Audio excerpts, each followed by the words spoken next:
Righto, Kevin, how do we achieve full rehoming for every greyhound? Oh, wouldn't that be lovely? Well, that's definitely possible. It just means that we've got to do a lot of hard work. We've got to breed smarter.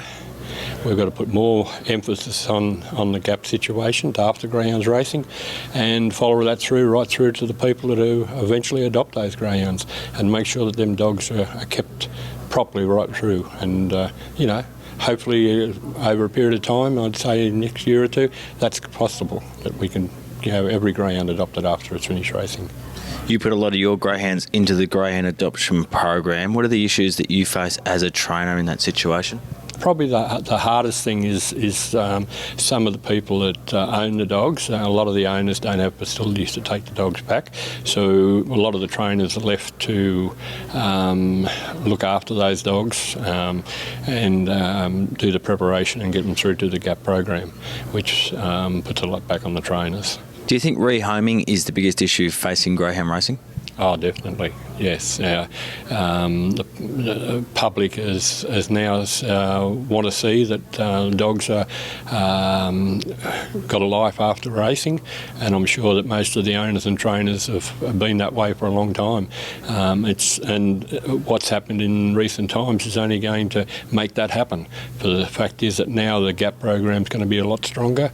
And you're pretty strong on preparing your greyhounds for the greyhound adoption program. What sort of thing do you put your greyhounds through for that? Oh, look, it's mainly after they finish racing. It's more to the fact that you've got to desensitise them to the racing. In other words, that where before it was very regimental and rigid, all of a sudden they're more back to preparation to be a pet, where they've got an easier and more relaxed lifestyle. So it means getting them out of a kennel situation, putting them into a situation where they've got a lot more freedom be introduced to smaller animals and brought into the house, learned how to relax, and learn all the different floor types that they don't usually have when they're racing, And you found this sort of preparation, the little experiences that you give them, has helped them pass the assessment test once you take them to GAP? Oh, definitely. It's like anything. The more work you put into it, the better it is. And greyhounds are no different. The more time you can spend with a greyhound and on a greyhound and introducing them to all the things that's out there, the better they are when they go to GAP. And it's not so much even to get them into GAP. You're trying to prepare the greyhound for what they're going to have when they go into somebody's home. As a trainer, how important is it for you to hear from the people who have adopted your dogs? Oh, very important. I think the biggest problem with an owner and a lot of the trainers is that they spend an awful lot of time with their dogs, and putting them into GAP programs and things like that is all very good, but you've got to get some feedback that it's all working, because you really do love these animals, and they're an amazing animal, and you just want the best for them.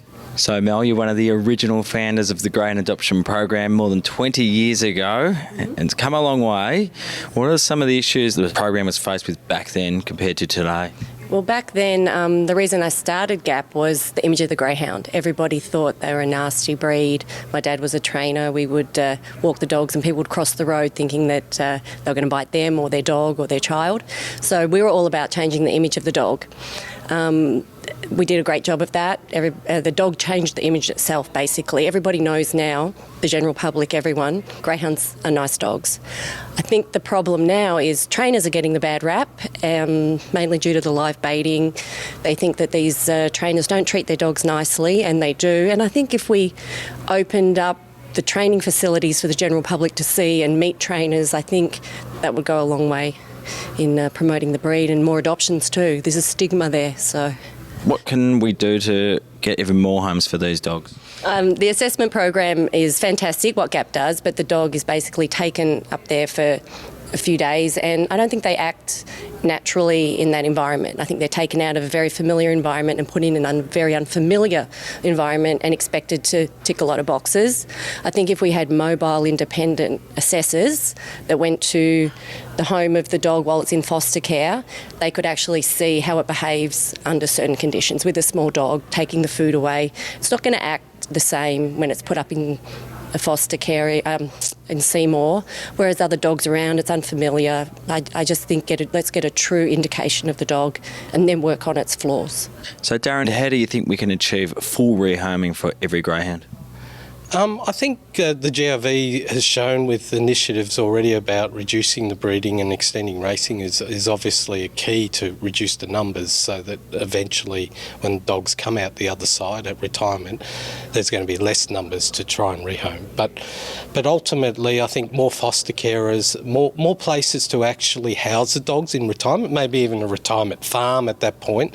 And I think the owners have an obligation to provide the funding or financing after the racing, and maybe even some sort of bond that the owner might pay or hold that could be used or returned if on a successful rehoming of that greyhound, or used to financially support that greyhound through later life.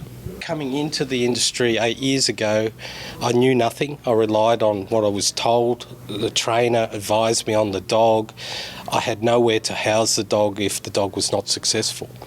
As I've gone through years, I've been able to build contact, but certainly if the owner is responsible for the dog, and as a new owner, he doesn't really have an outlet or any sort of ability to place the dog or go through the GAP program without some form of guidance or mentoring even to that process.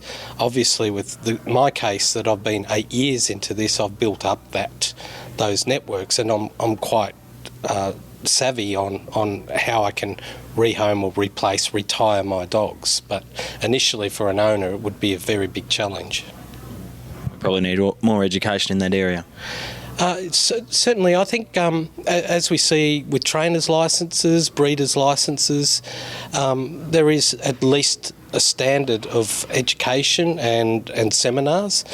Maybe we need to apply a greater control of the ownership by putting them through a program whereby it is made quite clear to the owner that you are taking a responsibility of an animal, and that animal has to be looked after throughout your life as if that animal was living with you. So in such case, maybe there needs to be some sort of introductory requirement interview before the licence is granted. So Darren, as a greyhound owner, what are the problems with the greyhound adoption program in your eyes? As an owner, where I don't have the actual greyhounds living with myself and I have to rely on the trainer, the problem mainly with the adoption program is that trying to make time to get a dog to a 4-week appointment in the future, having to rely on other people being available for me, so I can't really be confident that the dog's going to be available at that time. So yeah, theoretically I would prefer to be able to have some sort of mobile ability for the program to come to the site so that they could actually assess the dog at that point. What can we do to get full rehoming for every greyhound? That's a tricky question, and it's I don't know if anybody has the exact answer. Basically do more of what we're doing and work with everyone across the board. It's not just about GAP, it's about everybody trying to rehouse greyhounds. What can owners and trainers do to prepare their dogs to give them the best chance of passing their assessment and getting accepted into the program? Ideally, trainers and owners to prepare their dogs for GAP would have a period of a letdown of at least a month where the dog finishes its racing career, is introduced to a home environment, introduced to domestic pets in a controlled environment on lead. Ideally, they've been raised in an environment where they've had access to domestic pets, so it's just a matter of bringing back their earlier memories and just a little bit of gentle lead work and getting them used to surfaces in a home like a TV or a shiny floor or in children. Jenny, we had a number of trainers at today's workshop, and something that was clear that came across from a lot of them was that they were a bit concerned that they weren't hearing back from adopters who had taken on their greyhounds as pets. Is that something that GAP's looking to implement in the future? Yes, we have been slowly introducing it. Probably 60% of our trainers give us their contact details to pass on, and then it's up to the adopters to then get in touch with them. And we do tell them when they adopt the dog, look, let the dog settle in and wait a week or so and then get in touch with them. But I think for GAP, what GAP should do, because the trainers are passionate, the owners are passionate, they want to know about their dogs' futures. So I think in future we should be the people to give them a call and just say, look, your dog was adopted by whoever's adopted the dog, not necessarily their name, but just let them know the dog's been adopted into a family or a single person or with other dogs, so that they understand the dog it's been a successful adoption for them.